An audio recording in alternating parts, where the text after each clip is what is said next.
You name it, we've lived it. And are living it. Brits moving from the UK all the way to Australia with not a pot to piss in. A whirlwind romance sparkled on Tinder. 3 months in, pregnant, starting 2 now successful businesses through COVID. To another 2 new businesses post-COVID, whilst juggling 2 young, spirited children. Living worldwide, travelling and pure hustle. We are nothing short of batshit crazy, but motivated as fuck. We are here to tell you our story, inspire, teach, and probably scare the crap out of you. Uncut, raw and real. Welcome to Business, Babies and Banter with Henry and Jade. Welcome to episode 7 of Business, Babies and Banter. My name is Henry. My name is Jade. And today we are all about coming back to Australia. Obviously, last episode, we really went into our entrepreneurship. What's the word? Our entrepreneurship. The start of the journey. Hiring staff, not becoming the main solo operator. That journey of coming from the UK, having a baby, hiring and losing staff. And then going to Bali. And then coming back. And then as we left it, opening a salon in 4 weeks with nowhere to live. Now, this was an interesting story, wasn't it, Henry? Mm-hmm. So, obviously, in the last episode, we talked about how we had anticipated that the current salon that we were in, there was tension. We were looking for a new space. We knew we needed to get out. We needed to be able to do things that we wanted to do. We were very restricted. So we were looking at new spaces, and before we could make our move, they gave us a 4-week notice period. So we had that time frame of we had to move in summer. We'd have to find a new space. So we pretty much decided to call an end to Bali. We had a space that we wanted to look at. We got the flight back to Melbourne with nowhere to live. So we booked a hotel. We stayed at the Pullman, didn't we, opposite Albert Park. So we booked a hotel for the week. We thought, we'll have a hotel for the week and we'll find a place to live. It'll be easy. It'll be fine. You know, we've got loads of money. It'll be no problem at all. And that was not the case. But by the time we landed, the day we landed, we went to see a salon. Yeah, so we literally landed from Bali with Harper, who was 6 months old, Hugo, that was just turned 3. And we went to see the salon. And yeah, we acquired it straight away. And we had the hotel for the first week. And I honestly was just trying to be really positive. I was just like, look, we're going to be fine. We knew we had to get the salon. The salon was done. I was like, we've got 4 weeks to do it. We're going to make it work. The house situation, I was like, we'll find a house. We'll find a house in a week. We'll be totally fine. We didn't even have a car. We were hiring a car. It was honestly, now I look back, just a fucking nightmare. The salon, it all came together really well. AKA, everything fell into place. It was definitely meant to be. Like, people ask us now who designed the salon. So we went on the way. I think this was on like the Tuesday or the Monday we landed. By the Wednesday, we went to Kumbatel. We're like, they're the chairs, they're the bases, these are the mirrors. And, you know, each mirror is like $1,000. Each chair with the connecting base and pump is like $800. Like, it was super expensive, and we were getting obviously a lot of them. So we were scrambling money together. We borrowed a tiny bit from my mum and dad. We took a loan out. We used the Amex. And all Henry's, any squirrel money that he'd squirreled away. So basically my crypto, everything that I'd saved over the years was used for the salon. Yeah. But it's fine. Had to be. And look, you know, we had 4 weeks, and generally speaking, if you tried to book a plumber or an electrician, you might have to wait 2 weeks to get your appointment. The fact that we had all of the plumbing, and we had 4 basins, we had to get it all plumbed in. There was a huge amount of work, logistical work and physical work that had to go in to get the salon set up. The basins as well were the most, so because there was no plumbing at all, it had to be we're first floor, so we had to go all the way down. What were they, like 20 grand just to input them? So 20 grand was the plumber bill, and then it was 5 grand a chair and basin. I think it was 6. It was like 6. So it was like 40 grand altogether for just the plumbing. So everything blew out of proportion. Jay's like, we can do this. It's going to cost us 50 grand. I'm like, 50K? Okay, we can do 50K. Try 150K. Yeah. And we literally, you know, we weren't totally in hardship. Of course, we actually were doing okay for once. But we had a huge, you know, coming from another country, our stuff was in storage. So all our house was in storage. We then didn't have anywhere to live. So we were paying thousands every week just to live in a hotel because we couldn't find a house. And so, you know, we're going into this salon every day. Henry's still working on the mobile business. It was just him and Bessie, who was part-time with us. And Miss Fox was still running. It literally was a quick handover, wasn't it? Do you remember when we went to go and pack up and then we did the whole move ourselves, given it was a small salon? But yeah, 3 runs and a hike. And we had the kids in the back, pretty sure. We didn't have anyone to help. So we had the kids in the back seats. You know, we gave them some bloody snacks and stuff, and they're like, Mummy. And meanwhile, we're doing 20 trips up these stairs in the CBD, parked illegally, with like trolleys, combs, clips, all the colour tubes, all the shampoos, the products. Like, it was insane, wasn't it? But the setting up of the salon was, you know, all day till late at night. The plumbers were until midnight because the plumbers that we got were referrals, so they were working after their real job. But it was also because the downstairs, our lovely downstairs lady Nancy was very concerned about the noise for her customers. So they have a stationery store.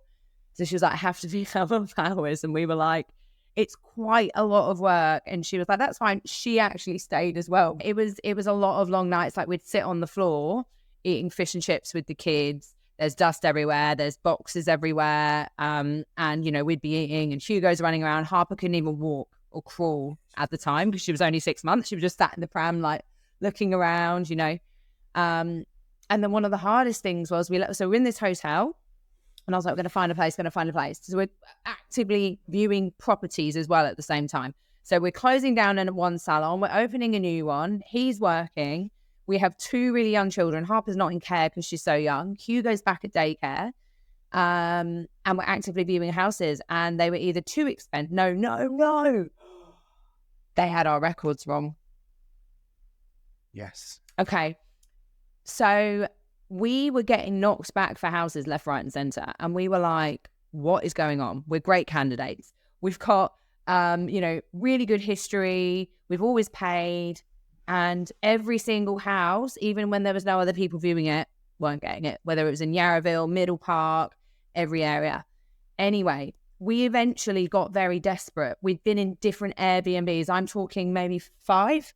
It was 6 weeks that we were in Airbnbs, and we weren't doing long term because we were like, we'll get one soon. So we were doing like 4 to 5 days. We couldn't extend because they'd had a new booking. So we were packing up and moving every 4 days, which with 2 kids and loads of fucking shit, suitcases was hard. We were living out of suitcases. We had no clothes. So we'd come from Bali. All our warm clothes are in storage.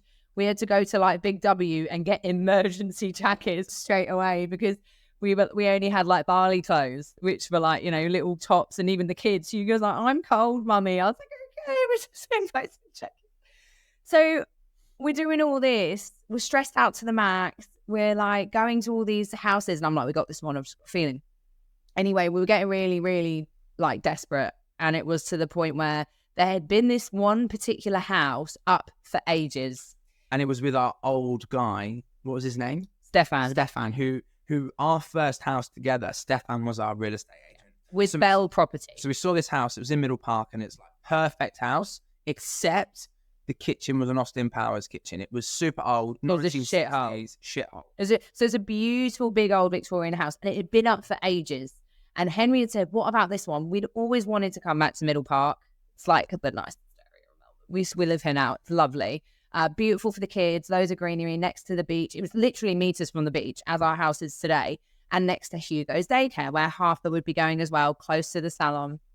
And anyway, Henry was like, we're going to do it. And I was like, I just don't know if I can. I just don't know. And we went to interview it. And it was like tall ceilings, amazing, original wooden floors. And then you get to the kitchen, and I was like, we were going to renovate the kitchen whilst renting it and pay for the renovation if they gave us an extended rental with the discount. And they said no. Yeah, fuckers. Anyway, we were desperate. And Henry was like, look, we built great rapport with Stefan. He knows who we are. So we were like, fuck it, we're going to have to go for it. And I was like, oh my God, I just don't see my life like having this amazing salon and like working so hard every day and coming home to a kitchen that is worse than my 87-year-old grandma's. Like, it was just hectic. Anyway, we speak to Stefan and we put in the, the fucking application and the offer. And he's like, hey, guys, all is well, but we've got a bit of a red flag. And I'm like, oh, yeah, what's that? And he said, well, basically, it says that you is 20 grand. Are we still recording? Yeah. Sorry, this is kind of It's recording. It said that we were still in arrears for tens of thousands through COVID for our old property. And we were like, we're not at all. No, we're definitely, we would never not pay. So long story short, in COVID, we'd been given rent relief. It was all agreed by the real estate, but the property manager had changed so many times during COVID. It just hadn't been updated, the file. So we were viewing all these houses for 6 weeks and getting denied because it looked like we were 20 grand in arrears from an old property, which we weren't. They hadn't updated it. But because we went back to Bell Property, they could actually amend it and see and check. And we had to send like email thread proof and stuff. But fucking, how crazy is that? Just such bad luck. Anyway, we got the little house. And it was home, wasn't it, for a while? Good memories. I look back at videos now and I'm like, how the fuck did we live there? But it was lovely. We built memories. There was no heating either. No heating, no air conditioning. Yeah. It stayed pretty cool, but in the winter it was really cold. Yeah. And we had a family of mice living under the kitchen. Yeah. That came out when we were watching TV and just fucking sat. They didn't even care. They didn't even care. And I was like, mousy mommy. Yeah. So, we're in this house. We're finally feeling like, and we get all our stuff out of storage. And I was like, right, thank God we're actually like making some form of safety net and like home for a family of really young, humans. And the salon started to pick up. Let's mention this. The salon had started to pick up. So the salon had opened. We did a launch night. And although it wasn't super busy, you had clients. We struggled with staff. We had a couple of staff. Our staff member from the salon came over. We employed someone else. And we were starting to build traction. December, the Google ads started to kick in and we were fully booked. Yeah. So we'd recruited a little bit. One of the team who got lovely Chelsea, she had told me months and months and months before, I'm going to go back to the country. I just want to save money. I'm never going to save money. I want to buy a house. Can't do it in Melbourne. She was lovely. She'd been with us at the other salon for years. So Chelsea was someone that we'd had for ages in the previous salon. So she was always going to leave. So we had a lady called who was, we were basically gunning for her, like, because we really needed this. I had a 6-month-old baby as well. So aside from setting up a salon, I still really needed help with like the runnings and just someone to support me in it, basically. I was still up all through the night, all the things. So we invested a lot of time and energy into really nurturing her, supporting her. And that started going a bit weird. It was a bit weird and it was really challenging. And without going into loads of detail, it was very stressful. And one of the biggest lessons that we learn is hire slow, fire fast. Wasn't it, Henry? Hire fast, fire fast is my anyway. That's not right. Well, not for the salon. Hire slow as in go through all the interview processes. Yeah, that's the whole point, mate. It's just that you don't get any old Tom, Dick, and Harry. Well, the difference is that is the right thing to do. Hire slow, fire fast. But the biggest problem as a new business, as a small business, is sometimes you have to hire out of desperation. And we were in a position that we had to hire out of desperation. And when that is the situation, you can't be too picky. You have to take your chances. You have to have a risk. Because guess what? If you're a service-based business, if you don't have staff, you can't provide a service. Yeah. So you have to fucking employ them, even if you're not 100% sure. Sorry, I'm So he's getting really fucking he's making my thing. There's stuff going on at the moment. So anyway, there's you hire fast, you hire slow, fire fast. But in our situation, we were very desperate, and we had no team. We were building a team, so we couldn't be picky. And as a small business, especially in the salon industry, if you don't have a brand or a reputation, it's not like you have artists knocking on your door wanting to work with you like we do now. So it was very different. So we couldn't really be too picky. However, had had this person come along now, the chances of us Not would be zero. chance. Oh my God, never. Zero. But we were novices, we were new. Yeah, we were novices, and we were struggling as well. You know, it's hard. And so we hired a lovely English girl. And she was like, yeah, I want to be sponsored, this and that. And then there was a red flag. And she basically said that was it. We went to the Gold Coast on Christmas Eve. And it was the first Christmas Eve I've had off ever that was the salon was open. Because we had our baby and we went, you know, we had the kids. We went to your cousins in the Gold Coast, the lovely Amy and Steve. And I was so excited. Anyway, we get there and I'd messaged the girls in the salon. I think there was 3 of them in total. So it was still a relatively small team. You know, it was going good. The girls were really busy. It was the 23rd of December. And I get a message that evening, everything was fine on the 23rd. I went in and the new girl's like, I'm going to have a mental health day tomorrow. And I was like, what do you mean? She goes, I'm just not feeling great. I'm feeling really down in the dumps and I just need to take it off. This was like Christmas Eve and all day she'd been fine. She hadn't said anything. And, you know, they'd taken some shampoos and like a gift as a present. And I was like, this cannot be happening. Like, I literally can't. And I looked at flights to go back just on my own. I couldn't go back. It was like extortionate to go from the Gold Coast back last minute. So we called on someone else to help, Mel, who came in and covered. So that was the first thing. And then immediately after her call, calls up and says, yeah, I just want to let you know I'm handing in my notice. And I'm like, this is literally the worst Christmas. We've just spent 150 grand on a salon and we now have like literally no leader. The person that we thought was going to really be helping us is no longer helping us. And she basically had 2 weeks off in January as well and was like, can I still have that? And look, in going back, I probably should have said no because should have made her work the time, but I don't know, just was nice. I was like, yeah, that's okay, no worries. So she literally worked in between the Christmas opening hours, which wasn't that much, and then left and we were fucked. And then in another turn of events, the English girl, there was quite a lot of sick days. And there was some days where I was on my own in the salon. It was literally like we had a contractor, we had her, and we had me. And she didn't get paid for the sick days because you have to accrue sick, right? So because you accrue sick, she obviously hadn't worked enough to get it. And she messaged you, didn't she? She was like, why didn't I get paid for my sick days? I only got paid for like 10 hours sick, but I've got 10 days. And we were like, yeah, you have to accrue it. Here's your contract.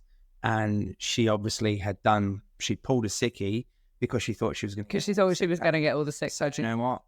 Good. Oh, shut up. Anyway, you know, new business owners, we went through the fucking ringer. And then after all the sick and all this, she's like, guys, I think I'm just going to go traveling. I'm not going to stay in Melbourne. And I was like, but I thought you wanted to be sponsored and stay. She was like, yeah, just decided it's not for me. I literally was having a meltdown. Like, Henry had Harper. So he was doing like 90% of the phones because Betty was part-time for the entirety of Australia. I was having to be in the salon every single day for 2 weeks because we had no staff and I don't cut hair. It was honestly the most stressful thing in the whole world. I was like, we're just going to have to. Even more stressful than that? Don't know. Fucking every day is stressful as a business owner. But I was like, we might just have to like not show up to the salon one day, leave the keys on the doorstep and go to Fiji and just fucking start a life there and just run away from all the money. Something I'm going to give this a positive spin because I'm the positive one. No, you're fucking not. At the moment I am. So what ended up happening was this was obviously the biggest struggle and the biggest low and the biggest difficult time that we had to go through, especially since starting it. We were like, have we made the mistake? What the fuck have we done? We've just started this salon. We've got no staff. Jade's on her own. We're fucked. But actually, when we came out of that, we went on such a high and such a trajectory that we've literally been on a massive, massive growth spurt.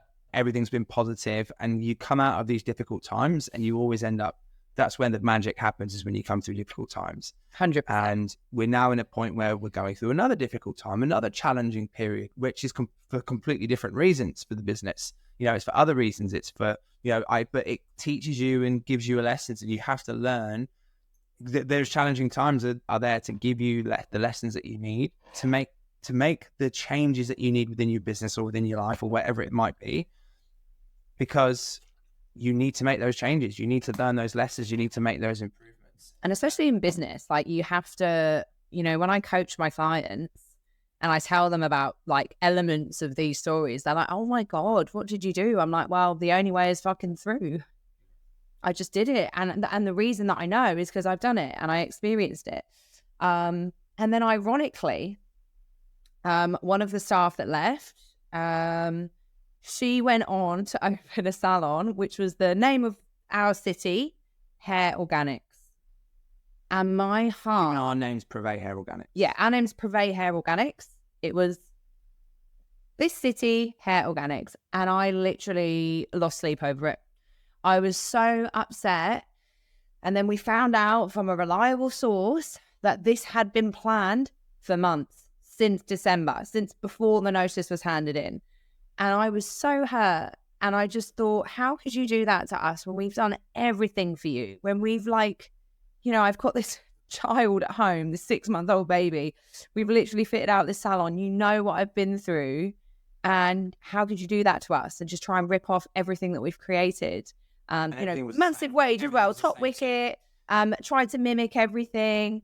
And we did something that we're going to talk about in another episode is like we've had a few legal battles, which is something as well that you, as you grow as a business, you go through, and we've come out the other side. Also learned that lawyers are fucking expensive. Yeah, really expensive.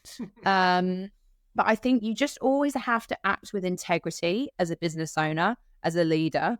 I think that having come through that now, I had to make peace with it. It was me. Henry was like, you're just going to let this all go. I was like, I'm so hurt because I'm super emotional. And we actually drove one day to see the salon and I saw it and I was like... It was a wet Sunday. We were sitting in a pub having a drink and dinner and we were talking about it. He was like, you just got to fucking let it go. Let's go and have a look at it. And let's go and see the salon. Because we'd heard this shit. We'd seen the website been made and all this sort of stuff. And she used a course that we'd paid for her to do to fucking advertise on her website. She said, I do this kind of extensions. And I was like, we fucking paid for a course for you. Right. So we drove. Worked for us for 3 months, as well. We drove out to, fuck knows where it is, Canterbury. We drove out to Canterbury. We parked up this raining thing. We're like in our woods. running over to the window. And we peered through the window and we looked at each other. Shit. No, don't be so rude. But look, ow, I just hurt my nail. There's nothing to worry about. Stop, shake, look, he's got fucking go nuts. If you're on YouTube, my apologies. No, it's not that we thought shit. I was just like, look, it's not us. I copied the same, similar chairs, similar mirrors, everything. And I was like, do you know what? We're just going to stay in our lane. We're going to fucking dominate. We're going to do so well that your little attempt to mimic what we're doing, because that imitation is the best form of flattery. And I realised that. I'm like, do you know what? Go for it, girl. And so I let go. Yeah, and there's loads of salons that are doing similar like treatments and stuff to us now. And you know what's going to fucking happen? You can't get upset about it. But that did go really close to home because we'd really nurtured and trained her, and she'd been with us 3 months and then just fucked off and just, basically tried to rip off the whole concept and the name. But yeah, it's such an interesting journey, wasn't it, really? And since then, the tables all turned with a lovely young man called Pete from Middlesbrough, who basically, he was one of the first ones. So I've known Pete. He'll be so proud that he's been mentioned on this as well. I'll be like, I've made it. No, Pete was the first one to message me, but Rachel did come before Pete. So Pete messages me. He's an amazing colorist, worked with him at Tony and Guy. He's English as well. And he messages me on Facebook one day and is like, hey, saw your amazing salon. Love what you're doing. I'd actually love to work with you, because we just get on really well. And he's like, do you need a colorist? I'm like, yes, we do actually. Yes, right now. So he gets stuck in the UK, his nana gets sick. There's a few different issues there. And I was thinking, oh, is he actually going to start? Is he going to start? But he did. And he's still with us to this day. And then we got another young lady called Rachel. And then we got, who else did we get? We had Mel. I think we got someone else as well. Anyway, we go from 0. Then we got Laura.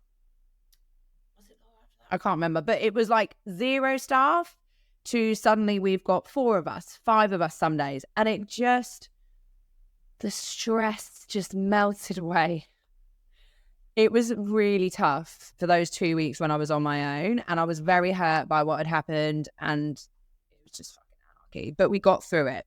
So we've got the salon set up. We've got staff, even though some people tried to fuck us over, even though we lost everyone at one point and I was working on my own. We got a house, even though it's an Austin Powers kitchen and there's this family of mice. We had, we then went into changes with the other business, but everything was calm for a while. And we were like, this feels strange. Something's bad's about to happen. And it did.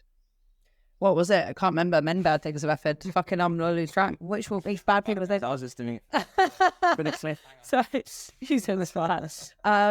But no, it's we know what the next bad thing was. There was another bad egg. Anyway, this all happened in the course of, what was it? December, January, February, 5 months, March. Yeah, like 4 months. We'd gone from like opening the salon, setting it up, loads of staff, no staff, new house, and we made it through. So do you know what? And then was that when we went back to the UK? We did go back to the UK. No, not. What's the next? It's already been born. The next episode is about legal battles, though. The next episode, I think. Oh yeah, because we got sued. We tried to get sued. Privé was almost sued. Privé Hair and Makeup was almost sued, and then we tried to sue the naughty lady who tried to mimic the salon, and it's a really interesting one because, sorry about that. We'd never really done this road before, and it just goes to show you're actually growing. And things are changing. But yeah, anyone that wants... What's the saying? New levels, new devils? New levels, new devils. Never heard that before. Where did you hear it from? Andy Frisella or something? Oh, there you go. Oh yeah, that was another one to talk about.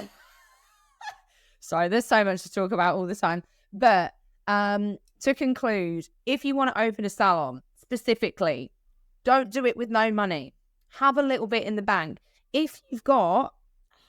depending on how big you want to do it, depending, your location. But if you want to do a fucking whopper like us, you're going to need 3 months commercial bond up front. We also didn't know that. We were like, we'll be fine. You got to pay 3 months up front and then the month, just so you know, for commercial in Victoria. So you're talking a big bond. You want to have a bit of money to back you up. If you can buy a fitted out salon, I recommend it. Ideally, try and stay away from doing plumbing. And ideally, just hire really well so that it doesn't come back and bite you in the ass. And have the client, if you've got a clientele you can move over, that will help relieve some things as well. Yeah, we weren't allowed to move our clientele over. We weren't allowed the data. So that was a bit of a challenge as well. But we are going to leave it there, guys. Thank you. If you could leave us a rating, we would love it because I think we're pretty awesome. And it's been a really cool story thus far. I'm going to start getting in some guests, which is going to be really exciting as well in the next few episodes. I think the next from here, this is like the story so far. This has been the penultimate episode of the journey to get to this point. So you now know that we've been on a journey through the ringer to get to a level in business where we're actually able to do things and we're making some money. So the next episodes are going to be some of the learnings that we've had, whether it be difficulties that we've learned from or some of the success stories. But we're going to be more business, more challenge, more story, more learning. And just all lols, obviously, because we just fucking don't know how else to be.